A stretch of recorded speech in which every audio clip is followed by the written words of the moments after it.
محترم ناظرین السلام علیکم۔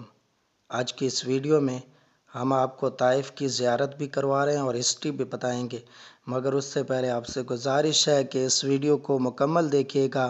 اگر یہ ویڈیو آپ کو پسند آئے تو اس ویڈیو کو لائک کریں اور ہمارے چینل کو سبسکرائب ضرور کریں۔ محترم ناظرین، مکہ والوں کی سرکشی کو دیکھتے ہوئے جب نبی کریم صلی اللہ علیہ وآلہ وسلم کو ان لوگوں کے ایمان لانے سے مایوسی نظر آئی تو آپ نے تبلیغ اسلام کے لیے مکہ کے قرب و جوار کی بستیوں کا رخ کیا۔ چنانچہ اس سلسلے میں آپ نے طائف کا بھی سفر کیا۔ اس سفر میں نبی کریم صلی اللہ علیہ وآلہ وسلم کے غلام حضرت زید بن حارثہ رضی اللہ تعالیٰ عنہ بھی آپ کے ہمراہ تھے۔ طائف میں بڑے بڑے امراء اور مالدار لوگ رہتے تھے۔ ان رئیسوں میں عمیر کا خاندان تمام قبائل کا سردار شمار کیا جاتا تھا۔ یہ لوگ 3 بھائی تھے، عبد یا لیل، مسعود، حبیب۔ نبی کریم صلی اللہ علیہ وآلہ وسلم ان تینوں کے پاس تشریف لے گئے اور اسلام کی دعوت دی۔ ان تینوں نے اسلام قبول نہیں کیا بلکہ انتہائی بیہودہ اور گستاخانہ جواب دیا۔ ان بد نصیبوں نے اسی پر بس نہیں کیا بلکہ طائف کے شریر گنڈوں کو ابھار دیا کہ یہ لوگ نبی کریم صلی اللہ علیہ وآلہ وسلم کے ساتھ برا سلوک کریں۔ چنانچہ لفنگوں کا یہ شریر گروہ ہر طرف سے آپ پر ٹوٹ پڑا اور یہ شرارتوں کے مجسمے آپ پر پتھر برسانے لگے، یہاں تک کہ آپ کے مقدس پاؤں زخموں سے لہو لہان ہو گئے اور آپ کے موزے اور نالین مبارک خون سے بھر گئے۔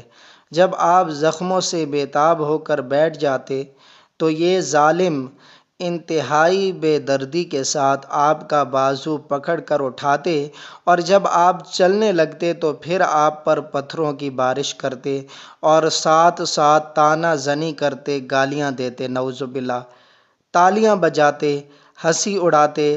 حضرت زید بن حارثہ رضی اللہ تعالیٰ عنہ دوڑ دوڑ کر نبی کریم صلی اللہ علیہ وآلہ وسلم پر آنے والے پتھروں کو اپنے بدن پر لیتے تھے اور نبی کریم صلی اللہ علیہ وآلہ وسلم کو بچاتے تھے، یہاں تک کہ وہ بھی خون میں نہا گئے اور زخموں سے نڈھال ہو کر بے قابو ہو گئے، یہاں تک کہ آخر آپ نے انگور کے ایک باغ میں پناہ لی۔ یہ باغ مکہ کے ایک مشہور کافر عتبہ بن ربیعہ کا تھا۔ نبی کریم صلی اللہ علیہ وآلہ وسلم کا یہ حال دیکھ کر عتبہ بن ربیعہ اور اس کے بھائی شیبہ بن ربیعہ کو آپ پر رحم آ گیا اور کافر ہونے کے باوجود خاندانی حمیت نے جوش مارا۔ چنانچہ ان دونوں کافروں نے نبی کریم صلی اللہ علیہ وآلہ وسلم کو اپنے باغ میں ٹھہرایا اور اپنے نصرانی غلام عداس کے ہاتھ سے آپ کی خدمت میں انگور کا ایک خوشہ بھیجا۔ نبی کریم صلی اللہ علیہ وآلہ وسلم نے بسم اللہ پڑھ کر خوشے کو ہاتھ لگایا تو عداس تعجب سے کہنے لگا کہ اس اطراف کے لوگ تو یہ کلمہ نہیں بولا کرتے۔ نبی کریم صلی اللہ علیہ وآلہ وسلم نے اس سے دریافت فرمایا کہ تمہارا وطن کہاں ہے؟ عداس نے کہا کہ میں شہر نینوا کا رہنے والا ہوں۔ آپ صلی اللہ علیہ وآلہ وسلم نے فرمایا کہ وہ حضرت یونس علیہ السلام کا شہر ہے، وہ بھی میری طرح اللہ کے پیغمبر تھے۔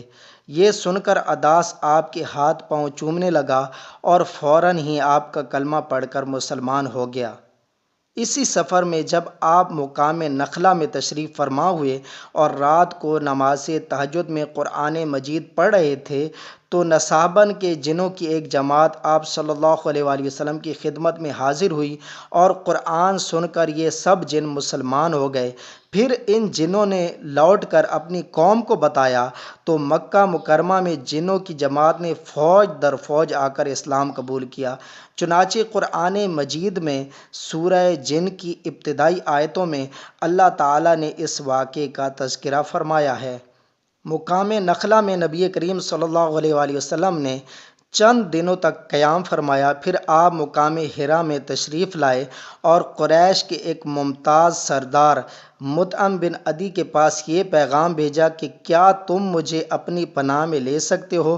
عرب کا دستور تھا کہ جب کوئی شخص ان سے حمایت اور پناہ طلب کرتا تو اگرچہ کتنا ہی بڑا دشمن کیوں نہ ہو وہ پناہ دینے سے انکار نہیں کر سکتے تھے۔ چنانچہ مطعم بن عدی نے نبی کریم صلی اللہ علیہ وآلہ وسلم کو اپنی پناہ میں لے لیا اور اس نے اپنے بیٹوں کو حکم دیا کہ تم لوگ ہتھیار لگا کر حرم میں جاؤ، اور مطعم بن عدی خود گھوڑے پر سوار ہو گیا اور نبی کریم صلی اللہ علیہ وآلہ وسلم کو اپنے ساتھ مکہ لایا اور حرم کعبہ میں اپنے ساتھ لے کر گیا اور مجمع میں اعلان کر دیا کہ میں نے محمد صلی اللہ علیہ وآلہ وسلم کو پناہ دی ہے۔ اس کے بعد نبی کریم صلی اللہ علیہ وآلہ وسلم نے اطمینان کے ساتھ حجر اسود کو بوسہ دیا اور کعبے کا طواف کر کے حرم میں نماز ادا کی، اور مطعم بن عدی اور اس کے بیٹوں نے تلواروں کے سائے میں آپ صلی اللہ علیہ وآلہ وسلم کو آپ صلی اللہ علیہ وآلہ وسلم کے دولت خانے تک پہنچا دیا۔ اس سفر کے مدتوں بعد ایک مرتبہ ام المومنین حضرت عائشہ رضی اللہ تعالیٰ عنہ نے نبی کریم صلی اللہ علیہ وآلہ وسلم سے دریافت کیا کہ یا رسول اللہ صلی اللہ علیہ وآلہ وسلم، کیا جنگ احد کے دن سے بھی کوئی سخت دن آپ صلی اللہ علیہ وآلہ وسلم پر گزرا ہے؟ تو نبی کریم صلی اللہ علیہ وآلہ وسلم نے ارشاد فرمایا کہ ہاں اے عائشہ، وہ دن میرے لیے جنگ احد کے دن سے بھی زیادہ سخت تھا جب میں نے طائف میں وہاں کے ایک سردار عبد یا لیل کو اسلام کی دعوت دی۔ اس نے دعوت اسلام کو حقارت کے ساتھ ٹھکرا دیا اور اہل طائف نے مجھ پر پتھراؤ کیا۔ میں اس رنج و غم میں سر جھکائے چلتا رہا یہاں تک کہ مقام کزن الشالب میں پہنچ کر میرے ہوش و حواس بجا ہوئے۔ وہاں پہنچ کر جب میں نے سر اٹھایا تو کیا دیکھتا ہوں کہ ایک بدلی مجھ پر سایہ کیے ہوئے ہے۔ اس بادل میں حضرت جبرائیل علیہ السلام نے مجھے آواز دی اور کہا کہ اللہ تعالیٰ نے آپ کی قوم کا قول اور ان کا جواب سن لیا، اور اب آپ کی خدمت میں پہاڑوں کا فرشتہ حاضر ہے تاکہ وہ آپ کے حکم کی تعمیل کرے۔ نبی کریم صلی اللہ علیہ وآلہ وسلم کا بیان ہے کہ پہاڑوں کا فرشتہ مجھے سلام کر کے عرض کرنے لگا، اے محمد صلی اللہ علیہ وآلہ وسلم، اللہ تعالیٰ نے آپ کی قوم کا قول اور انہوں نے آپ کو جو جواب دیا وہ سب کچھ سن لیا ہے، اور مجھ کو آپ کی خدمت میں بھیجا ہے تاکہ آپ مجھے جو چاہے حکم دیں اور میں آپ کا حکم بجا لاؤں۔ اگر آپ چاہتے ہیں کہ میں دونوں پہاڑوں کو ان کفار پر الٹ دوں تو میں ایسا ہی کروں گا۔ یہ سن کر نبی کریم صلی اللہ علیہ وآلہ وسلم نے جواب دیا کہ نہیں، بلکہ میں امید کرتا ہوں کہ اللہ تعالیٰ ان کی نسلوں سے اپنے ایسے بندوں کو پیدا فرمائے گا جو صرف اللہ تعالیٰ کی ہی عبادت کریں گے اور شرک نہیں کریں گے۔